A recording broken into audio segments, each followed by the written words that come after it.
할렐루야. 네.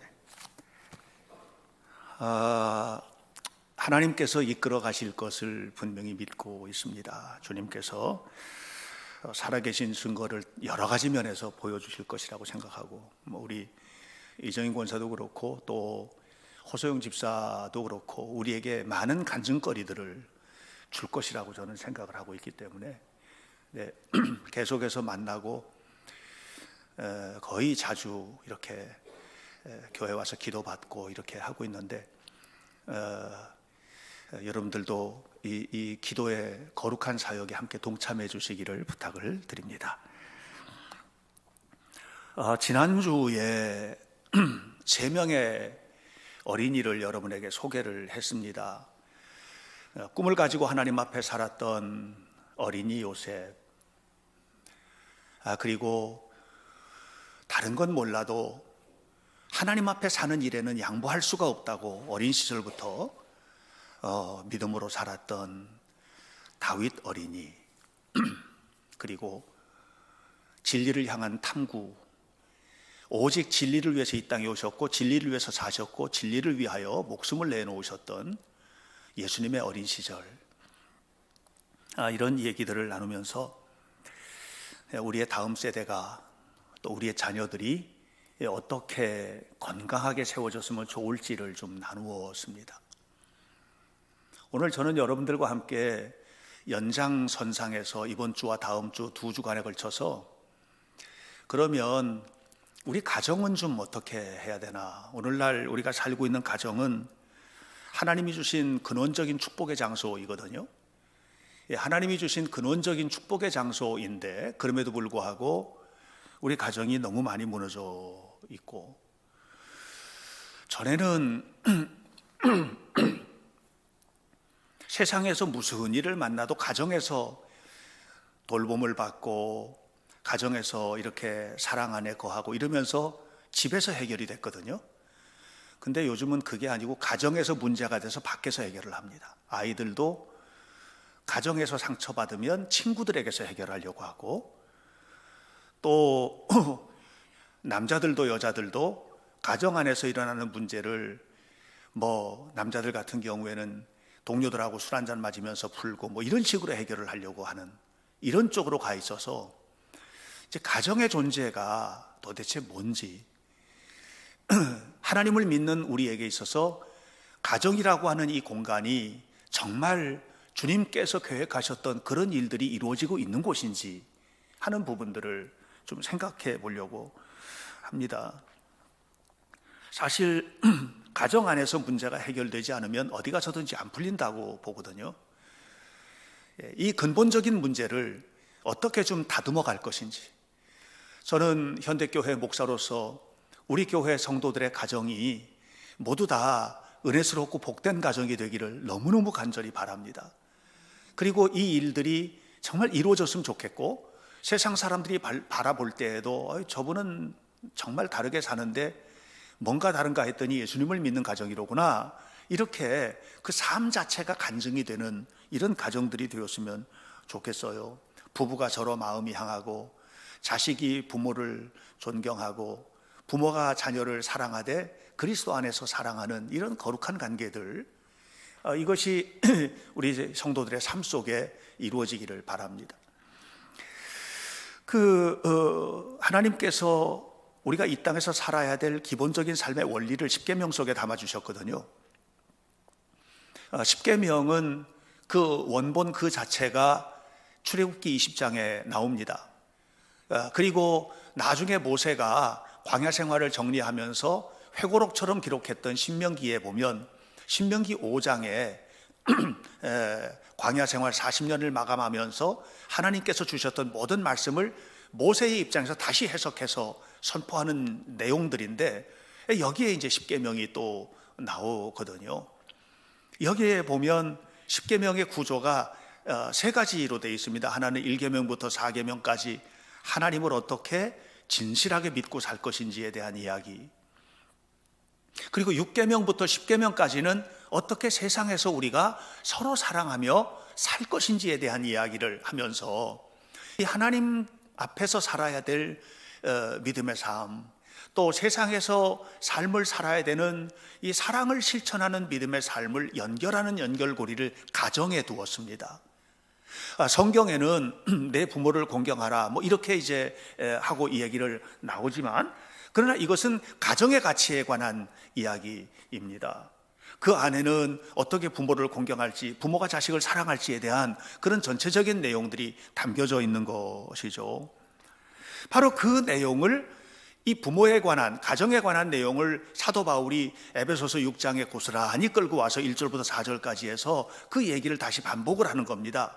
무슨 얘기를 하느냐 하면, 너네들 내 부모를 주 안에서 순종하라. 이것이 옳으니라. 당연한 일이다. 내 아버지와 어머니를 공경하라. 이는 약속이 있는 첫 계명이니 이로써 내가 땅에서 잘 되고 장수하게 될 것이다.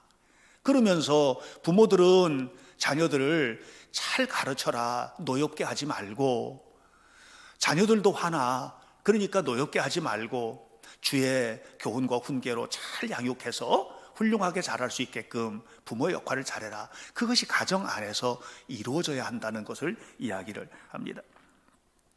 가정은 다시 말하면 하늘과 땅을 이어주는 매개체가 되고, 마치 예수님의 십자가처럼 그렇게 하나님의 영광이 이 땅에 이루어지는 통로로서 건강하게 세워져야 된다는 얘기를 지금 십계명에서, 그리고 사도 바울이 에베소서에서 이것을 다시 재해석하면서 이야기를 해주고 있는 것입니다. 박노해 시인이 이제 쓴 시 중에서 거룩한 사랑이라는 시가 있는데, 이 시를 보면 그 안에서 이 박노해 시가 이런 얘기를 합니다. 어머니의 사랑, 그것이 얼마나 거룩한 것인지에 대한 이야기를 해요. 형이 있었는데 이 형이 서울에서 공부를 하다가 방학이 되면 내려오면, 형이 약했대요. 이 약한 형님이 내려오면 어머니는 주저하지도 않고 그렇게 아끼던 씨암탉을 잡았대요. 그걸 보면서 우리 어머니한테는 아까운 것이 없구나, 이런 생각이 들었대요. 나중에 온 가족이 서울에 와서 사는데 집안 형편이 넉넉지 못해서 뭐 달동네에서 이제 살게 됐는데요. 하루 종일 이제 살림을 위해서 일을 한 어머니가 이제 김치 담아 먹을 그런 여유도 별로 없었던 그런 시절이었는데, 그러면 일 마치고 오는 길에 시장에 들려서 배추 다듬는 거, 이런 것들을 도와주고, 거기 이제 시래기들이 나오잖아요. 그럼 그걸 전부 다 걷어와 가지고 그걸 다시 또 해서 그걸로 배추 담고 배추국을 끓이고 이렇게 해서 주었대요. 그러면서 우리 어머니에게서 자기는 사랑을 배웠고, 또 하나 어떤 경우에든지 포기해서는 안 된다는 삶의 가치도 배웠다라고 이렇게 얘기를 합니다. 없어도 무능하면 안 되고, 우리가 없이 살 수 있어요. 없어도 무능하면 안 되고, 연약할 수 있고 병들 수 있지만 그래도 포기하면 안 되고, 그래서 끝까지 건강하게 세워진다는 것이 무엇인지를 어머니의 사랑을 통해서 배웠다는 얘기를 합니다. 저는 성경에 참 아름다운 이야기들이 많이 나오는데요, 그 수많은 아름다운 이야기들 중에서 누가복음 15장에 진짜 아름다운 이야기가 나오는 것을 보게 되거든요. 탕자의 비유입니다. 이 탕자의 비유는 어떻게 생각하면 이건 아름다운 얘기가 아니잖아요. 둘째 아들이 엉덩이에 뿔난 녀석이 아버지 재산 그냥 미리 강탈하듯 빼앗아가지고 세상에 나가서 허랑방탕하고 온갖 못된 짓 하다가 돌아오는 이야기니까. 그런데 이 이야기가 아름다울 수 있는 이야기는 뭐냐면, 그렇게 거짓골이 돼서 돌아오는 아들을 맞이하는 아버지의 태도 때문입니다. 또 이 탕자가 세상에 나가서 온갖 못된 짓을 하다가 그 바닥에서, 그 고통스러운 바닥에서 그 머릿속을 떠나지 않는 한 가지 이야기, 그것은 아버지 가면 아버지는 나를 받아줄 거야 라는 이 이야기가 저에게는 너무너무 감동적으로 들리는 겁니다. 그래서 터덜터덜 걸어오는 이 탕자 둘째 아들의 마음속에는 아버지를 향한 신뢰가 담겨 있고, 그리고 그 탕자를, 돌아오는 통자를 맞이하기 위하여 달려나가는 아버지의 마음속에는 여전히 그 아들을 사랑하는 아버지의 사랑이 담겨 있지 않습니까? 사랑하는 여러분, 결국은 이 둘째 아들이 그 고난 속에서 세상에서 온갖 우여곡절을 겪다가 집으로 돌아와서 비로소 안식할 수 있었던 이유는 아버지에 대한 신뢰가 있었고, 그리고 그곳에는 아버지의 사랑이 있었던 거죠. 사랑하는 여러분, 저는 우리 현대교회 가정들이 이런 가정을 회복할 수 있기를 바랍니다.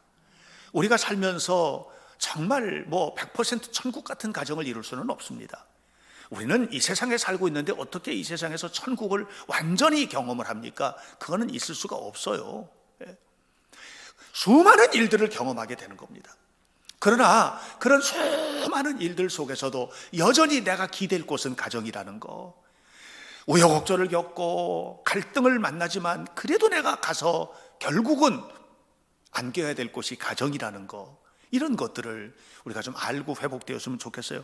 그래서 저는 이번 주하고 다음 주하고 2주에 거쳐서 그 가치를 5개의 영어 머리 글자 A, B, C, D, E 속에 담아서 여러분들과 함께 이야기를 나누려고 합니다. 제일 먼저 A, accept입니다. accept. 우리는요, 하나님이 우리에게 놓고 할 때 문을 활짝 연 사람들이에요. 하나님이 우리에게 다가오셔서 예수님께서 문 밖에 서서 문을 두드릴 때 문을 활짝 열고 예수님을 받아들인 사람들입니다. 예수님의 생명을 받아들인 사람입니다. 주님께서 우리에게 새 생명을 주실 때 아멘 하고 꿀꺽 삼킨 사람들입니다. accept, 주님을 받아들인 사람들이라는 거죠. 이것이 결국은 그리스도인으로 살아가는 근본이거든요. 여기서부터 출발하는 겁니다. 사실은 알고 보니까 내가 주님을 받아들인 줄 알았는데 요한복음에 뭐라고 그랬냐면은 너희가 나를 택한 게 아니고 내가 너희를 내 안에 품어버린 거야, 이렇게 얘기하세요. 다시 말하면 주님이 우리를 품어주신 거예요. 그래서 주님 안에서 우리는 모든 것이 다 용납된 이런 삶을 시작한 사람들이기 때문에, 그렇다면 이제 우리는 어떻게 살아야 될까? 우리도 그렇게 살아야 되지 않나? 그러면 그렇게 살아가는, 다시 말하면 주님이 내 안에 계신 것을 증명해내는 증거가 뭘까? 이 부분을 우리가 관심을 좀 갖는 거예요. 남자와 여자가 결혼을 하면 아기를 갖지요. 그런데 아기를 가진 첫날 내가 아기 가졌어, 이렇게 아는 사람은 아무도 없어요.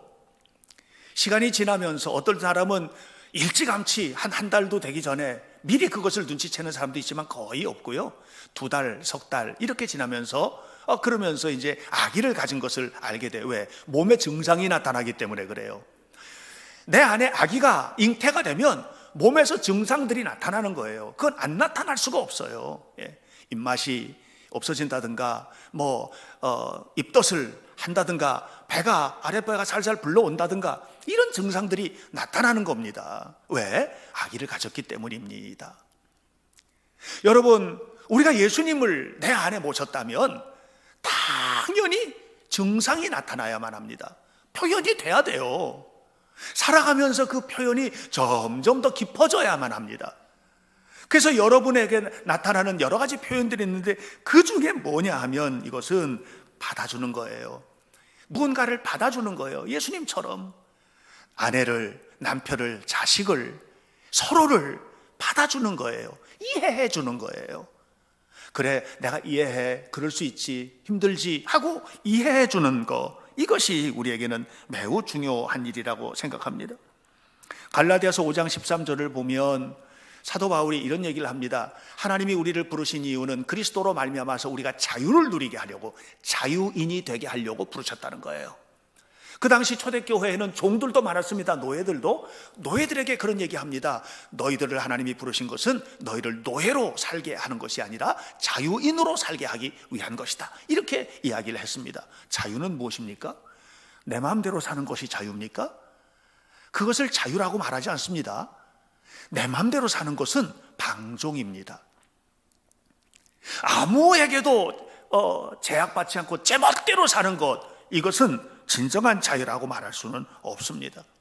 사도 바울은 이렇게 말합니다.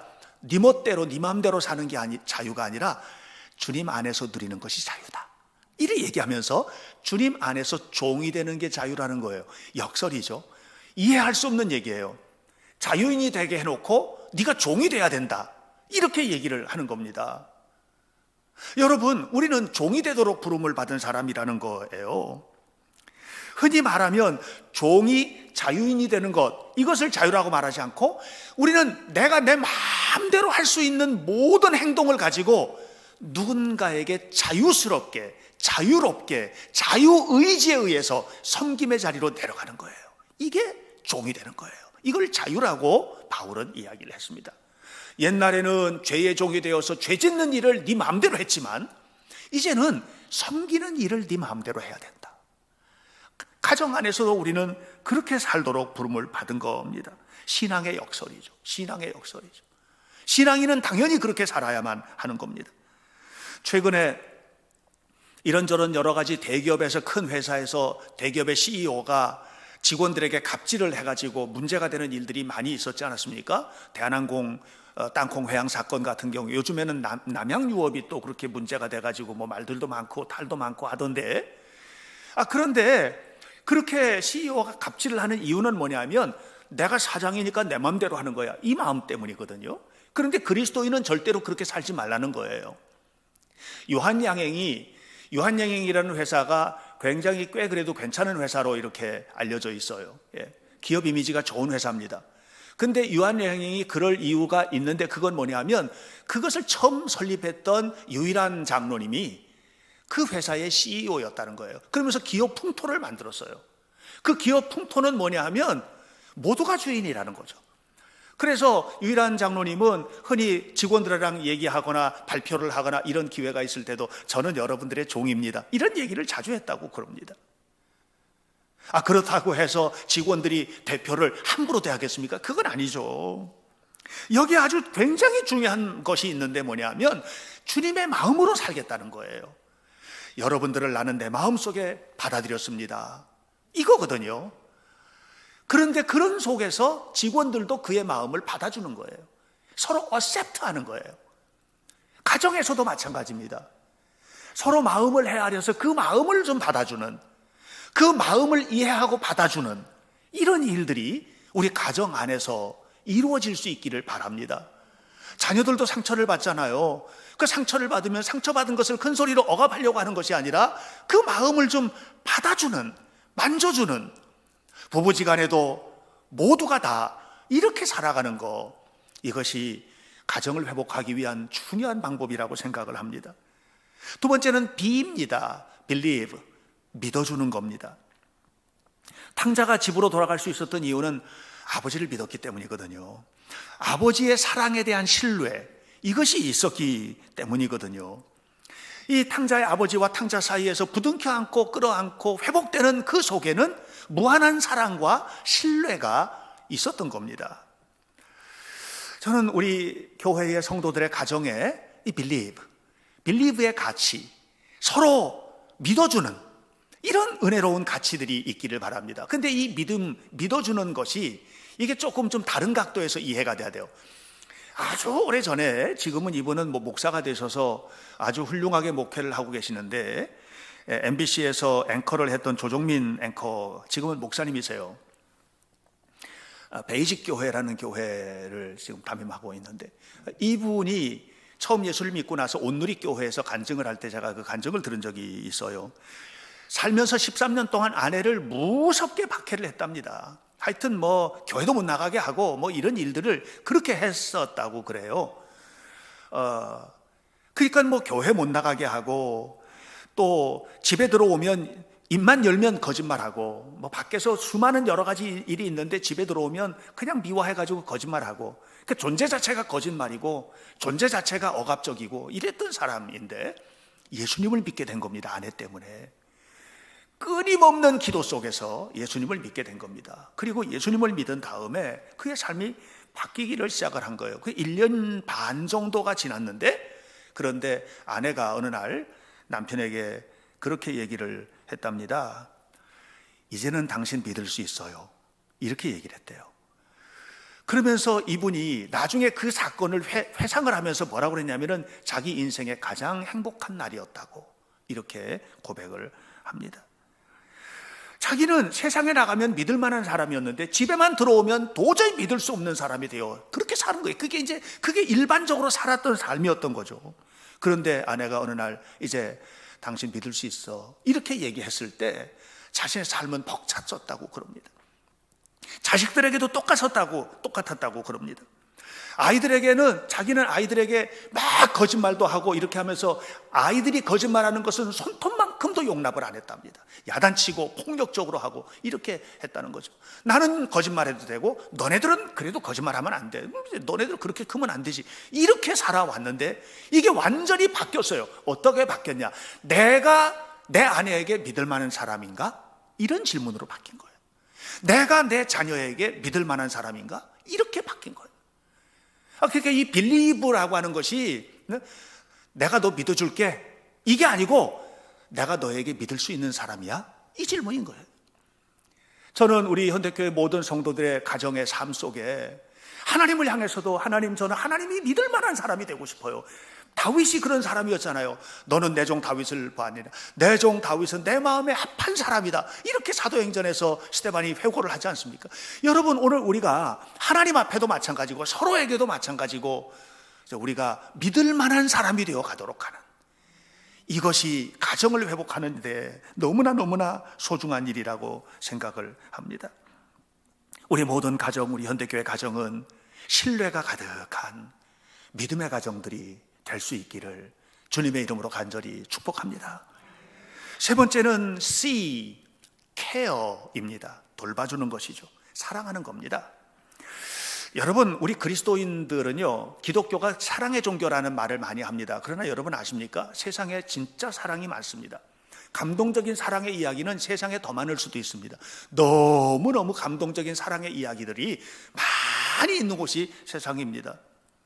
그 사랑의 이야기는 동서고금을 막론하고 있습니다. 여러분 보세요. 로미오와 줄리엣의 사랑의 이야기 얼마나 감동적입니까? 그건 셰익스피어가 쓴 얘기인데, 그런데 그 얘기가 너무나 감동적이기 때문에 지금도 이탈리아에 가면 셰익스피어, 잊지도 않았던 셰익스피어의 그 로미오와 줄리엣의 생가들을 만들어 놓고 기념하고 사람이 찾아오고 이러지 않습니까? 감동적인 사랑의 이야기인 거예요. 춘향이와 이도령의 사랑의 이야기, 이런 이야기들 너무너무 감동.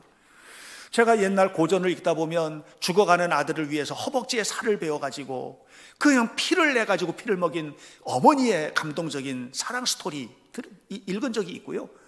뿐만 아니라 아버지가 너무너무 사랑하여서 그 사랑으로 자식을 살려낸 그런 이야기들, 또는 아버지를 위해서, 아버지 눈을 뜨기 위해서 자기 목숨을 버렸던 심청이의 이야기 같은 이야기들, 이런 이야기들은 모두 감동적인 사랑 이야기들이에요. 예수 안 믿는 사람들 이야기예요. 그 세상 사람들의 사랑의 이야기예요. 이런 이야기는 너무너무 많아요. 너무너무 많아요. 그런데 이런 사랑 이야기들을 들으면서 저의 마음속에 그게 진짜 감동이 되지 않는, 다시 말하면 기독교적 관점에서 바라볼 때에 그게 감동인데 더 큰 감동으로 가지 않는 이유는 뭐냐 하면, 이것은 태초부터 있었던 원리이기 때문에 그래요. 무슨 얘기냐? 인류에게 남겨진 법전 중에서 가장 오래된 법전을 함무라비 법전이라고 합니다. 지금도 남아 있습니다. 프랑스 루브르 박물관 가면 거기에 함무라비 법전이 있어요. 함무라비 법전에는 이렇게 기록이 되어 있습니다. 보세요. 만일 한 사람이 다른 사람의 자식의 눈을 상하게 했다면 그 눈을 상하게 하라. 만일 누군가 다른 사람의 뼈를 부러뜨렸다면 그 사람의 뼈도 분질러라. 이게 함무라비 법전이에요. 눈에는 눈, 이에는 이 법칙이에요. 세상의 사랑은요, 이런 법칙에서 이해하셔야 돼요. 나를 사랑하니까 나도 사랑하는 거예요. 로미오와 줄리엣이 로미오를 위해서 죽은 것이고 로미오는 줄리엣을 위해서 죽은 것이지 어떤 다른 사람을 위해서 죽은 게 아니에요. 나라를 위해서 독립운동을 하다가 죽어갔던, 나라를 사랑했던 독립투사들의 이야기가 있지 않습니까?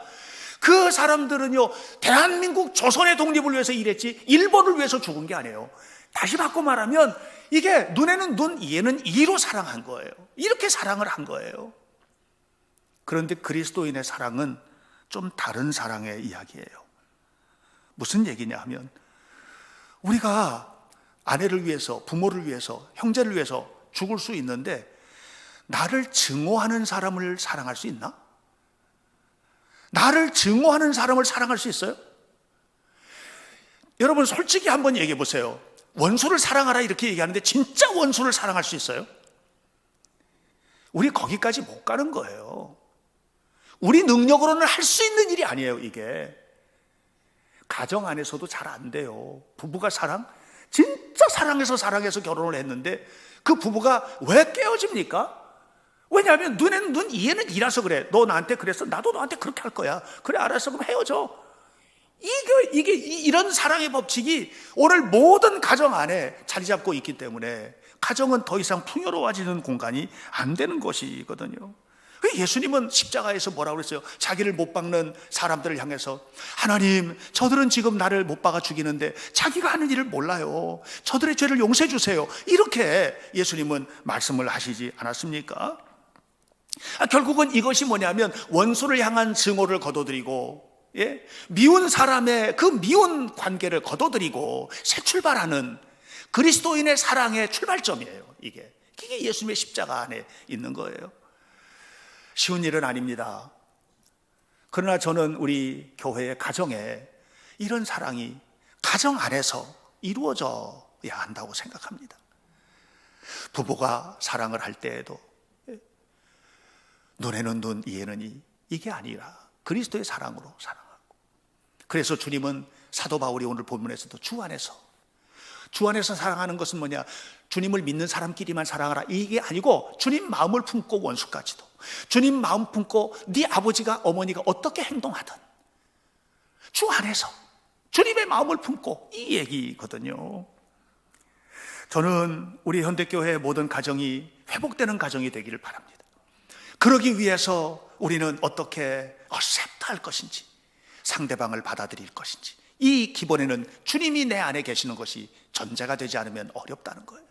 또 어떻게 내가 가정 안에서 believe, 믿을 만한 존재로서 내가 살아갈 것인지, 그리고 어떻게 케어, 사랑하고 돌보고 아껴줄 것인지, 이런 것들이 우리의 가정 안에서 있기를 바랍니다. 상대방이 하니까 나도 하는 기브 앤 테이크가 아니라 그리스도의 마음을 품고 함께하는 이런 사랑이 모든 가정 안에 이루어지기를 바랍니다. 그래서 저는 완벽한 형태의 천국을 우리가 다 경험할 수 없지만 그래도 천국을 맛보아 알 수 있는, 천국은 이런 곳일 거야 하는 것을 느낄 수 있는 그런 현장으로서의 우리 현대교회 성도들의 가정이 되면, 그러면 정말 얼마나 좋을까, 얼마나 행복할까, 이런 생각을 하게 됩니다. 오늘은 어버이 주일입니다. 낳고 길러주신 부모님들 모두 애쓰셨습니다. 감사합니다. 그러나 더 큰 사랑으로 하나님이 여러분을 사랑하고 계신다는 사실을 잊지 마시고, 이제는 가정으로 돌아가서 여러분의 가정을 천국과 같은 가정 만들어내는 일에 더욱 애쓰고 힘쓰는 성도들이 되시기를 주님의 이름으로 간절히 축복합니다. 기도하겠습니다. 하나님, 사랑은 말과 혀로만 하는 것이 아니라 행함과 진실함으로 하는 것이라고 사도 요한은 우리에게 알려주셨는데, 저를 비롯해서 우리는 이 일을 실패할 때가 너무 많습니다. 주님, 우리의 힘으로는 감당할 수 없는, 가정이지만 가정 안에서조차도 감당할 수 없는 일들이 너무 많습니다. 주님, 도와주시고 우리 성도들의 가정마다 하나님의 거룩한 뜻이 이루어지는 현장이 되도록 인도해 주옵소서. 어떤 경우에든지 누구에게나 행동으로 사랑을 나타내게 도와주시되, 서로 돌보고 가정을 돌보고 부모를 돌보고 자녀를 돌보고 부부가 서로 돌보는 거룩한 성도의 가정, 하나님 나라의 경험지로서 살아갈 수 있도록 도와주옵소서. 주님의 함께 하심을 감사드립니다. 예수님 이름으로 기도하옵나이다. 아멘.